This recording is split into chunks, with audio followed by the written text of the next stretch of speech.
멜기세덱에 관하여는 우리가 할 말이 많다는 얘기야. 그런데 너희가 듣는 것이 두나무로 내가 굳이 해석하지는 않겠다 라고 하면서 아브라함은 나의 때 볼 것을 즐거워하다가 보고 기뻐했다. 직접 봤다는 얘기 아니겠어요? 하나님의 말씀의 기초, 초보가 무엇인지 다시 누구에게 가르침을 받아야 될 때가 온다라고 말하고 있습니다.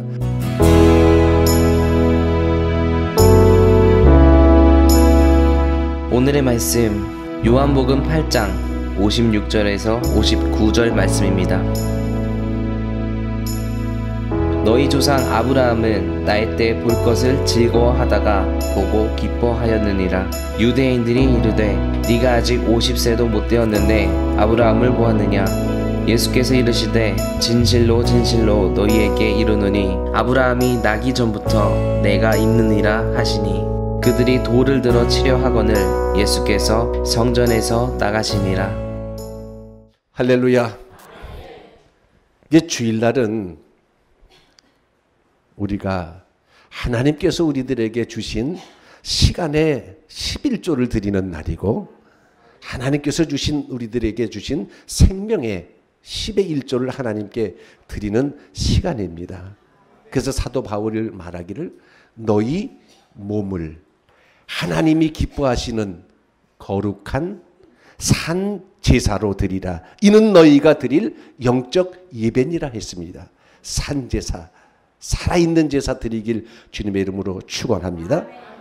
그리고 오늘 또 이 영상을 통해서 말씀을 시청하시는 우리 모든 성도님들, 오늘 저는 어찌 보면 교계 내에서 신학적으로 큰 아킬레스건이 될 만한 그러한 말씀으로 오늘 은혜를 나눌까 합니다. 이 말씀을 통해서 새롭게 우리 예수 그리스도의 그분에 대해서 새로 각인하고 인식하는 믿음이 갖기를 주님의 이름으로 축원합니다.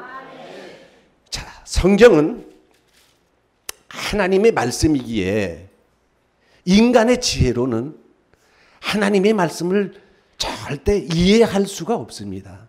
사람이 가진 지식으로 하나님을 이해할 수 없지요. 더더욱 비밀로 하나님의 말씀을 덮어두신 계시에 관한 말씀은 더더욱 알 수가 없습니다. 심지어 다니엘 같은 선지자는요, 직접 듣고도 하나님 앞에 직접 듣고도 이게 무언지를 몰라서 되물었던 그러한 성경이 다니엘 12장에 있습니다. 하나님께서 다니엘에게 반드시 한때 두때 반때를 지나서 성도의 권세가 다 깨어지기까지 하리니 그리하면 이 모든 일이 끝나리라. 다니엘이 예?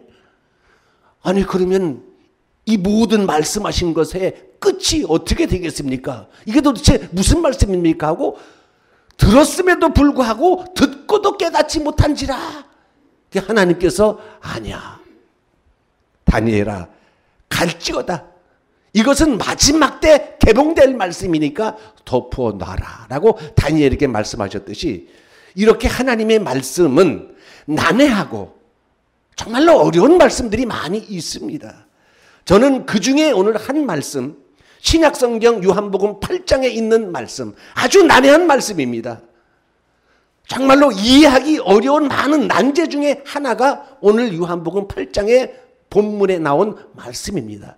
그래서 저는 제가 받은 은혜대로, 제가 기도하면서 받은 은혜대로 이 주신 말씀에 대해서 오늘 은혜를 나눌까 하는데 마음의 눈을 활짝 열고 하나님께서 주시는 은혜 받기를 주님의 이름으로 축원합니다. 자, 오늘 보면 마태복음 8장에는 예수님과 유대인들 간의 진리에 대한 논쟁이 붙었습니다. 예수님께서 유대인들에게 진리를 알지니 진리가 너희를 자유롭게 하리라. 그때는 유대인들의 마음이 꽉 상했어. 왜? 아니 우리는 아브라함의 자손이고 여태까지 남의 종이 된 적이 없는데 우리가 뭐 포로냐 노예냐 우리 보고 자유롭게 하리라고 하느냐. 이렇게 예수님하고 예수님과 반감을 가지고 논쟁이 벌어졌어요. 이제 그러던 중에 우리는 아브라함의 자손이다. 그랬더니 예수님이 너희가 아브라함의 자손이면 아브라함처럼 좀 해봐라 라고 말씀하고 있습니다. 그러면서 예수님께서 아브라함을 만난 것 같은 뉘앙스의 말씀을 하시는 거예요. 그 몇 절 말씀에 있냐하면, 자, 39절 말씀에 유대인들이 그렇게 말합니다. 우리 아버지는 아브라함이라 하니 예수께서 이르시되 너희가 아브라함의 자손이면 아브라함이 행한 일들을 할 것이오늘 지금 하나님께 들은 진리를 너희에게 말한 사람이 나를 죽이려 하는도다. 아브라함은 이렇게 하지 아니하였느니라. 이 말씀 보면은 아브라함은 나한테 이렇게 하지 않았다라는 말씀으로도 이해할 수 있는 이야기거든요. 너네들이 아브라함의 자손이면 아브라함이 하는 것처럼 해라. 이 말씀으로도 이해가 됩니다. 어떻게? 아브라함은 이런 짓을 하지 않았다라는 말씀으로도 이해가 됩니다. 그런데 오늘 말씀 보니까 아브라함은 이렇게 하지 아니하였느니라 라는 말 안에 아브라함은 나에게 이렇게 하지 아니하였느니라 라고 하면, 아니 아브라함과 예수님이 만났다는 이야기가 됐는데 아브라함은 나에게라는 단어가 없으니까 아브라함은 이렇게 하지 아니하였다라는 말씀을 일단은 어떻게 이해를 하고 넘어가냐. 아브라함은 이런 짓을 하지 않았다. 너희들이 아브라함의 자손이면 아브라함처럼 해야 될 것이냐라고 이해할 수가 있습니다. 아멘이시죠? 자, 그런데 더 중요한 말씀은 오늘 본문 읽은 56절 말씀입니다. 너희 조상 아브라함은 나의 때 볼 것을 즐거워하다가 다 같이 보고 기뻐하였느니라.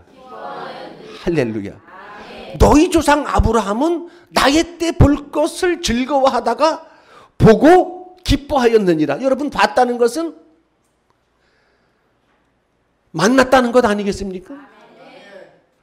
봤다는 건 만났다는 것 아니겠어요? 예? 그러니까 바로 유대인들이 반응이 옵니다. 무슨 반응? 네 나이가 50도 못 되었는데 어떻게 네가 아브라함을 봤다고 하느냐 라는 말씀을 통해서 봤을 때 분명히 예수님은 아브라함을 만났다라는 것으로 유대인들이 인식하고 있었지 않습니까? 그렇죠? 그러니까 유대인들이 반발할 거 아니에요. 아니 네 나이가 50도 안 됐는데 어떻게 네가 아브라함 봤느냐? 그러니까 예수님은 분명히 오늘 본문 말씀을 통해서 아브라함은 나의 때 볼 것을 즐거워하다가 보고 나를 보고 기뻐했다라고 말하니까, 아니 아브라함하고 예수님하고는 간격이요 2000년 차이 납니다. 2000년. 예수님이 오시기 전에 2000년 전에 아브라함이 있었어요. 아브라함이 사역이 끝난 다음에 2000년 지난 다음에 예수님이 오셨으니까. 그런데 예수님하고 아브라함하고 만났다는 것은 2000년의 간격이 이게 어떻게 되냐 그런 이야기입니다. 이게 무진장 난해한 문제예요. 그런데 예수님께서 네가 아직 50도 못 되었는데, 우리 이철 권사님이 지금 65살이에요. 65세인데 권사님 아직 80 안 되셨죠? 한 15살, 20살을 올려보세요. 예수님이 지금 많이 됐어야 34살, 33살입니다. 많이 됐어야 33살, 34살 먹은 예수님한테 유대인들이 하는 말이 네 나이가 아직 50도 못 되었는데? 50도 못 되었는데. 그만큼 예수님의 모습이 좀 뭐라 그럴까, 고운 모양도 없고 풍채도 없은즉 우리의 보기에 흠모할 만한 아름다운 것이 하나도 없도다 할 만큼 그렇게 고생하며 세상적으로도 힘들고 그런 얼굴에 고생이라고 쓰여서 이렇게 많이 어찌 보면 나이보다 많이 겉늙고 고생한 모습이 역력했기에 50으로 본 겁니다. 그런데 그들에게 하는 말이 충격적인 말씀입니다. 나는 아브라함이 나기 전부터 내가 있느니라. 할렐루야. 당장에 유대인들이 자기네들이 신성시 여기는 아브라함의 자손인 아브라함보다 지가 먼저 있었다고? 2000년 전 사람보다 먼저 있었대요. 지금 자기 앞에 서 있는 예수란 사람이 가만히 있겠어요? 그냥 돌을 들어가지고 그냥 때려 죽이겠다고. 여기 보니까 예수께서 숨어 성전에 나가시니라. 이게 참 아름다운 표현이에요. 숨어서 나간다는 얘기는 쉬운 말로 도망갔다는 얘기야. 도망갔다는 얘기. 돌에 맞아 죽을까 봐. 자, 여러분, 그러면 만약에 예수님께서 아브라함을 만났다라고 하면 아브라함이 죽고 나서 2000년 뒤에 부활해가지고 예수님을 만날 수는 없지 않습니까? 그런데 예수님이 아브라함과 만날 수 있는 가능성은 오늘 예수님 말씀 안에 있어요. 왜? 나는 아브라함이 나기 전부터 있었다. 전부터 있었다. 그러면 예수님께서 아브라함 나기 전부터 있었으면 예수님이 아브라함 때에 그때 나타나셨으면 아브라함을 만날 수 있을 거 아니겠어요? 만날 수 있을 겁니다. 그러면 예수님이 당신은 언제부터 존재했느냐에 대해서 예수님은 분명히 말씀하고 있습니다. 요한복음 17장 5절의 말씀에 보면 아버지여 창세전에 내가 아버지와 함께 영광 중에 있었다라고 예수님은 하나님과 함께 아버지여 내가 창세전부터 아버지와 함께 가졌던 영화로서 지금도 아들을 영화롭게 하옵소서. 그러니까 예수님은 창세 만물을 만들기 전에 계셨다는 겁니다. 예수님이 하신 말씀이 나는 아브라함 나기 전부터 있었다는 얘기가 그 말씀이 맞는 이야기입니다. 그리고 창세기 요한복음 17장 24절부터 4절에 보면 아버지여 아버지께서 창세 전부터 나를 사랑하심으로 나의 영광을 그들에게도 보여주시기를 원하나이다. 그러니까 예수님은 분명히 창세 전부터 계셨다. 아멘. 그러니까 여러분 예수님과 아브라함이 만날 가능성은 얼마든지 있다는 겁니다. 예수님과 아브라함이 만날 가능성은 얼마든지 있다는 거예요. 왜? 예수님은 아브라함이 나기 전부터 계셨으니까 아브라함 때에 오셨으면 아브라함을 만날 거 아니겠어요? 그런데 놀라운 것은 아브라함 시대에 예수님을 상징하는 인물이 하나 나타납니다. 아브라함 시대에 예수님을 상징하는 인물이 나타나는데 창세기 14장을 같이 잠깐 보시겠습니다. 창세기 14장에 보면 아브라함이 어마어마한 존재를 만납니다. 이 존재는 신비로운 존재입니다. 성경에서 가장 예수님 빼놓고 신비로운 존재가 창세기 14장에 아브라함이 만난 존재입니다. 창세기 14장 17절 이하에 보면 아브라함이 전쟁에 승리를 하고 돌아옵니다. 무슨 전쟁? 그 가나안 땅의 왕들이 역적 모의를 해서 서로 뭉쳐서 소돔 또 이 고모라 이쪽 나라를 전부 다 약탈을 해가지고 전부 다 점령을 했습니다. 그리고 포로로 끌고 갔어요. 재물도 다 가져가고. 그런데 거기에 누가 있었냐면 아브라함의 조카 롯이 있었거든요.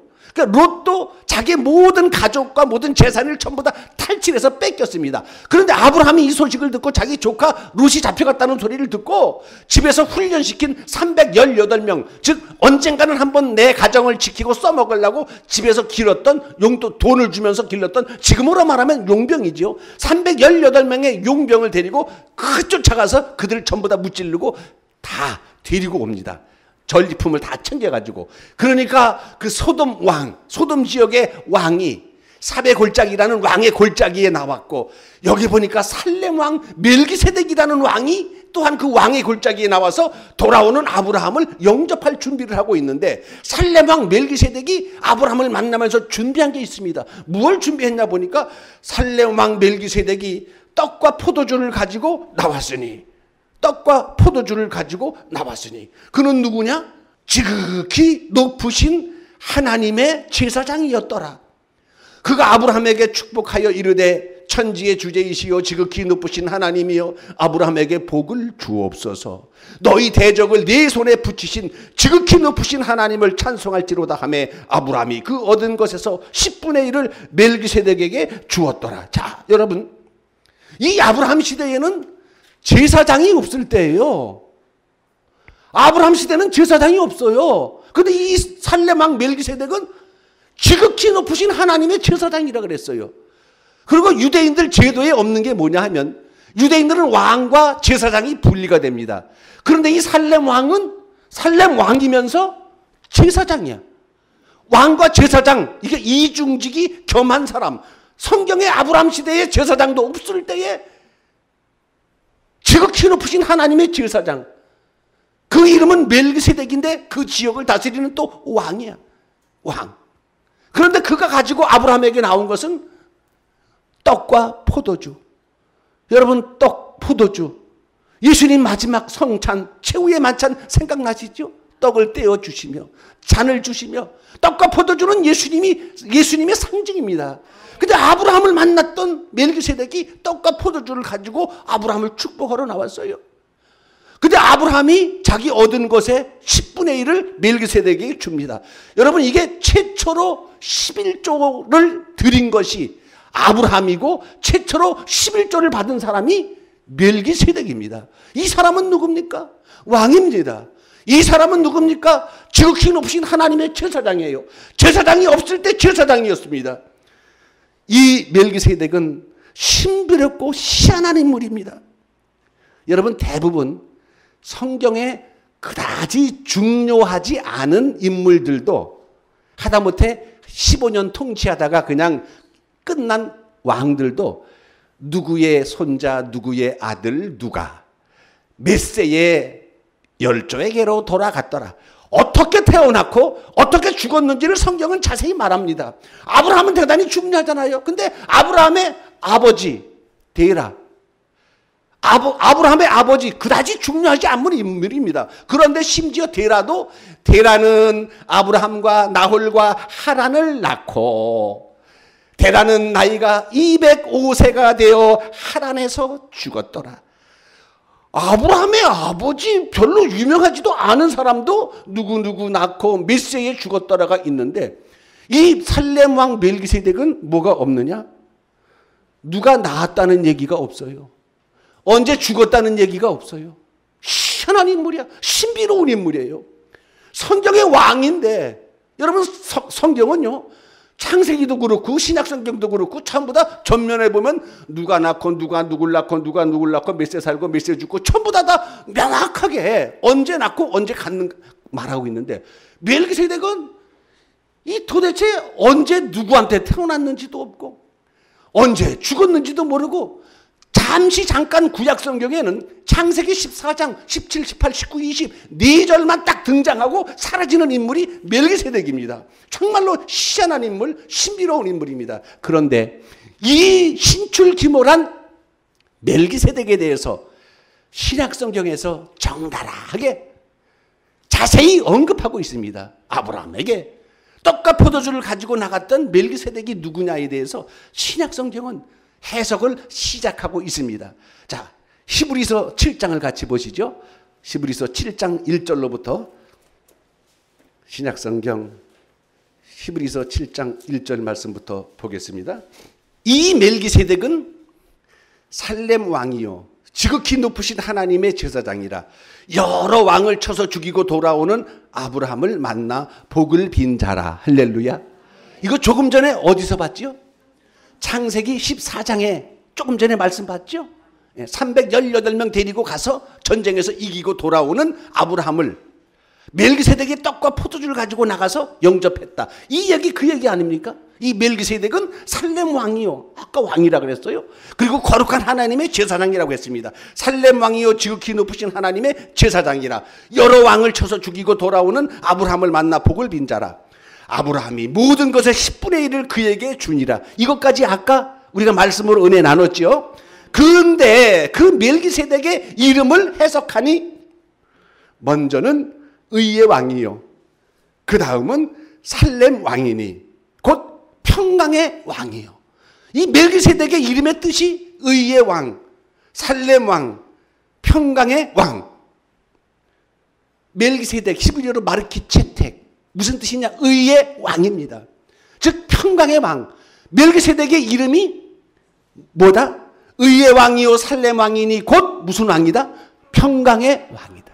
아, 이 멜기세덱의 이름의 해석은 평강의 왕이구나. 그러면 우리가 한 가지 머릿속에 문득 떠오르는 이사야서에 있는 말씀이 기억이 납니다.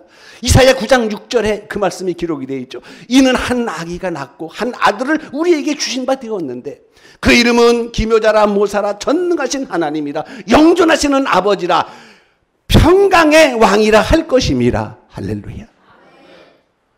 누가? 한 아기가.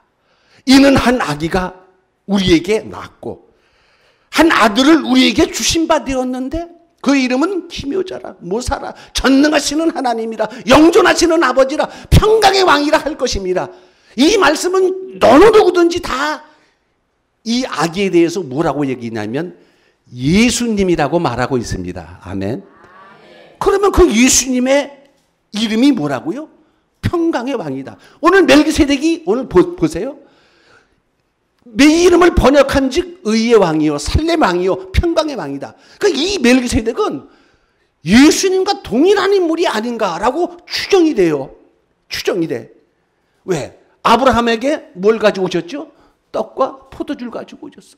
아브라함에게 11조를 받은 사람이에요. 그런데 멜기세덱이라는 이름을 번역하고 해석하면 그 이름은 의의 왕이요 살렘 왕이요 평강의 왕이다. 평강의 왕은 성경에서 이사야 9장 6절밖에 없어요. 한 아기가 낳고 한 아들을 주신 바 되었는데 그 이름은 기묘자라 모사라 평강의 왕이라 할 것입니다. 그러면 이 멜기세덱이라는 존재는 예수님이 아닌가라는 생각을 강력하게 갖게 합니다.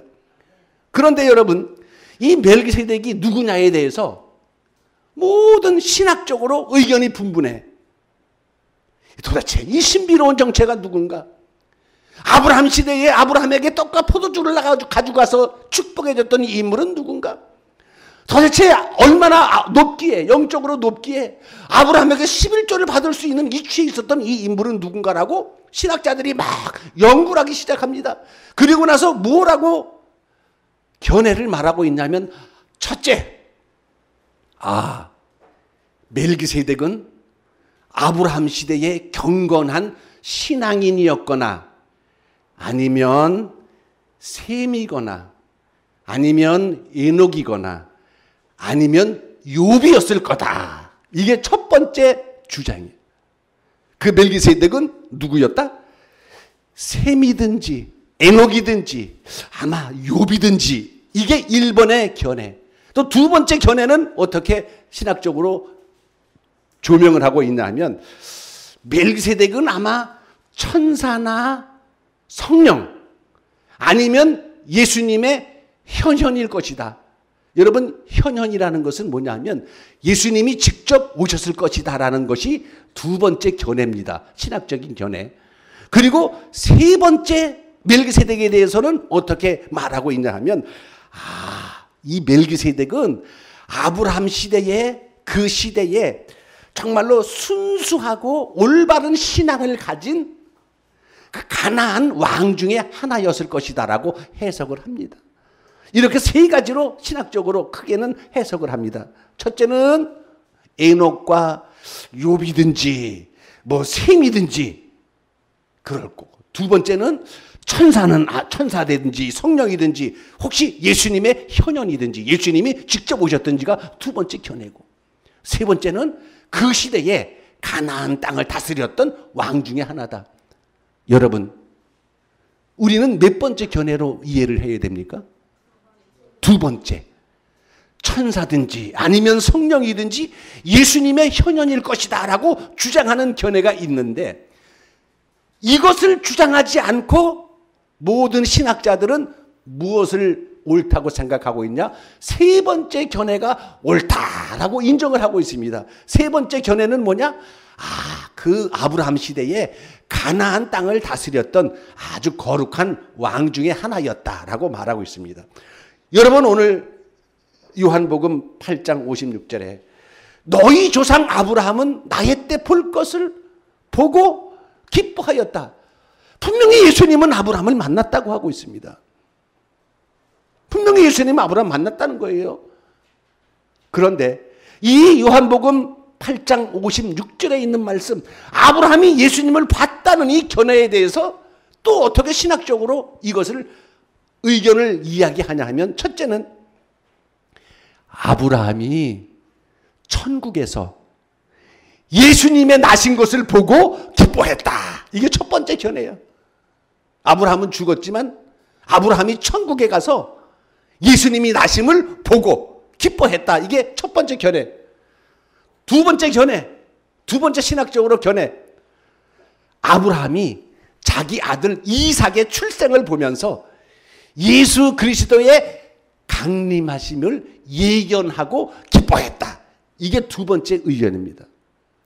또 세 번째 의견, 아브라함이 영안의 눈을 떠서 미래의 자기 후손을 통해서 메시아가 보내질 것을, 탄생하실 것을 바라보고 기뻐했다. 이 세 가지 견해입니다. 첫째는 아브라함이 천국에서 예수 그리스도 나심을 보고 기뻐했다.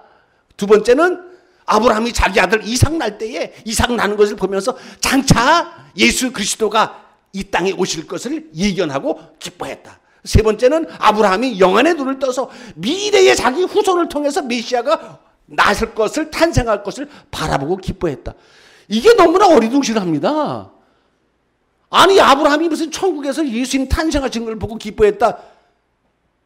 오늘 예수님은 아브라함은 직접적으로 대면했다고 말씀하고 있지 않습니까?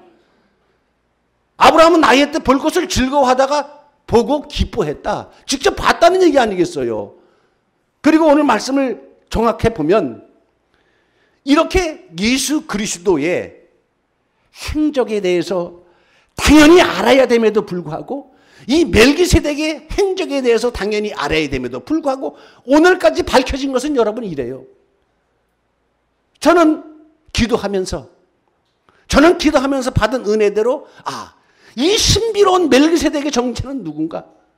신비로운 멜기세덱의 정체는 누군가라고 생각하고 말씀을 파보고 기도하면서 내린 결론은 이 멜기세덱은 분명히 예수님께서 말씀하시기를 아브라함이 나기 전부터 내가 세상에 있었다라고 말씀하셨던 그 하나님의 아들 예수가 아브라함 시대에 현현하셔서 그때 살렘 왕 멜기세덱으로 오셨던 것이 아닌가.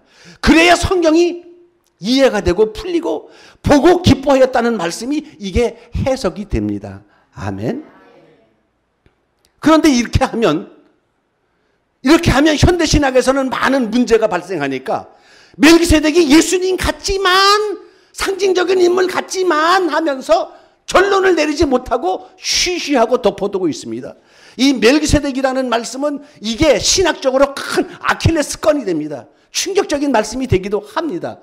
왜? 예수님이 멜기세덱이었다라고 못을 박으면 조직신학이 근본적으로 흔들리거든요. 조직신학 자체가 오늘까지 쌓아왔고 정립했던 신학 기반 자체가 무너지기 때문에 이것을 예수님을 멜기세덱이 예수님이라고 말할 수가 없어. 근데 말을 하지 않을래니 아니 무슨 요빈이 세민이 무슨 뭐 가나안의 왕이니 이런 이상한 말씀을 들이대고 있습니다. 그러나 여러분 정리해 보십시다. 예수님은 아브라함을 만났습니다. 아멘. 예수님은 아브라함 만났어요. 그런데 아브라함은 누굴 만났냐? 멜기세덱을 만났습니다. 이 멜기세덱은 떡과 포도주를 가지고 나왔고 아브라함에게 11조를 받았습니다. 그리고 나서 멜기세덱의 이름을 해석하니까 그 이름을 해석한 즉 의의 왕이요 살렘 왕이요 평강의 왕이다 그랬어. 평강의 왕은 이사야 9장 6절에 한 아기가 우리에게 낳고 한 아들을 우리에게 주신 바 되었는데 그 이름은 기모자라 모사라 전능하신 하나님이라 영존하시는 아버지라 평강의 왕이라 할 것입니다. 그는 바로 예수였거든요. 여러분 이것을 보면서 저는 이 멜기세덱이 예수님이 아니었는가? 아무리 말씀을 통해서 봐도 예수님일 것이다 라는 생각을 갖게 됩니다. 그런데 이 멜기세덱에 대해서 이 멜기세덱론을 가지고 믿음이 평가가 된다는 말씀도 있습니다. 믿음이 평가가 된다는 말. 즉 이 멜기세덱을 소화하는 자와 소화하지 못하는 자에 대해서 소화하지 못하는 자는 젖을 먹는 자에 불과하고 이 멜기세덱을 소화하는 자는 단단한 식물을 아무거나 먹을 수 있는 장성한 자라고 성경은 말하고 있는데 그 말씀 한 번만 더 보고 마치겠습니다. 자, 히브리서 5장 11절 이하에 멜기세덱에 관해서는 우리가 할 말이 많은데 너희가 듣는 것이 두나무로 해석하기 어려우니라. 이 히브리서 기자는 멜기세덱의 존재에 대해서 알고 있어요. 멜기세덱에 관하여는 우리가 할 말이 많다는 얘기야. 그런데 너희가 듣는 것이 두나무로 내가 굳이 해석하지는 않겠다라고 하면서 때가 오래되었으므로 너희가 마땅히 선생이 되었을 터인데 너희가 다시 하나님의 말씀의 초보에 관하여 누구에게 가르침을 받아야 할 것이니 단단한 식물은 못 먹고 젖이나 먹어야 할 자가 되었도다. 이는 젖을 먹는 자마다 어린아이니 의의 말씀을 경험하지 못한 자요 단단한 식물은 장성한 자의 것이니 그들은 지각을 사용함으로 연단을 받아 선악을 분별하는 자들이니라. 할렐루야. 여기 있어요. 멜기세덱에 대해서 알고 있어요. 히브리서 기자는. 할 말이 많다 그랬어요. 그런데 했어요? 안 했어요? 할 말이 많다고 했지만 누구라고 꼭 찍어서 말하지 않았어. 희한한 사람이다. 그 사람 어떤 사람인 줄 아냐? 아버지도 없고 어머니도 없고 족보도 없고 시작한 날도 없고 생명의 끝도 없어서 항상 하나님의 아들과 방불한 자다. 그 이름은 의의 왕이요 평강의 왕이요. 알면서 굳이 누구라고는 말하지 않았어. 왜? 너희의 듣는 것이 두나무로 내가 굳이 해석하지 않겠다. 그러나 때가 오래되면 너희가 하나님의 많은 지식을 받은 선생들처럼 될 터인데 하나님의 말씀의 기초, 초보가 무엇인지 다시 누구에게 가르침을 받아야 될 때가 온다라고 말하고 있습니다. 그러면서 하나님의 말씀을 받는 사람들의 형편에 대해서도 젖을 먹는 신앙이 있고 단단한 식물을 먹는 어떠한 말씀으로도 받아들일 그러한 소화할 수 있는 믿음의 그러한 성도들도 있다는 것 기억하시길 바랍니다. 그래서 제가 이제 내일 집회 갈 목사님한테 전화를 드렸어요. 목사님, 그 성도님들의 말씀을 듣는 수준은 어느 정도로 수준을 말씀을 하면 좋겠습니까? 그랬더니 그 목사님이 하시는 말씀은 어떤 말씀이라도 소화할 수 있으니까 마음대로 오셔서 말씀을 주시라고. 이래 하니까 얼마나 자유로운지 몰라. 왜? 애들만 잔뜩 모였는데 젖 먹는 애들만 잔뜩 모였는데 내가 고기 싸가지고 가면 애들이 못 먹잖아요. 근데 고기를 싸가지고 가든 우유를 가져가든 주는 대로 먹을 수 있는 장성한 단계면 얼마나 좋겠습니까? 그러니까 여러분 하나님의 말씀도 젖을 먹는 사람은 믿음이 약하고 듣는 지혜가 요만큼인 사람은 큰 사람 이해 못해요. 그러면 그런가 보다 해야지 어떡할 거야. 애기가 어른 이해 못한다 그래서 그걸 주워박으면 안 되잖아. 애는 애라서 이해 못하잖아요. 아멘. 그래서 저는 오늘 이 말씀을 통해서 이 멜기세덱이라는 신비로운 존재는 예수님이라고 해야 이 말씀이 풀리지 않을까라는 기도 제목을 놓고 기도하면서 은혜 받은 대로 오늘 말씀을 드렸습니다. 이 말씀을 통해서 여러분들 또한 멜기세덱의 존재에 대해서 정체에 대해서 새롭게 인식하는 계기가 되기를 주님의 이름으로 축원합니다. 기도하겠습니다.